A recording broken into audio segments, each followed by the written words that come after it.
بنختار توقيت النشر بناء على في معايير، هي مش باختيارنا احنا الشخصي، لان بنشوف فيديوهات منتشره كتير قوي يجي يقول لك فيسبوك انشر 7 بدون اسباب، بقعد اتفرج عليهم عشان نطلع بمعلومه. طب ليه؟ يعني انت قول لي سبب وانا ما فيش مشكله نمشي على اساس مفيش حاجه اسمها توقيت ثابت، ومفيش حاجه اسمها كل انواع البيزنس نختار توقيت نشر واحد.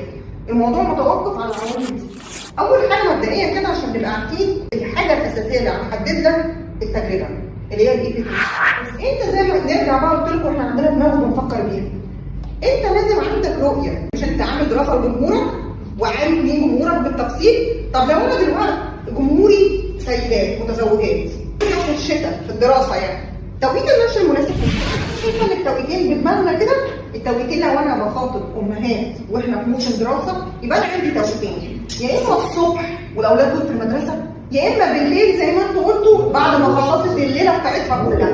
مش منطقي خالص ان انا اختار 3 العصر و4 و5 ويكون ده توقيت النشر المناسب. ده وقت رجوع الاولاد من المدرسه والغداء والمذاكره والتمارين والدروس، يعني مما لا شك فيه انها ما عندهاش تبص في الموبايل.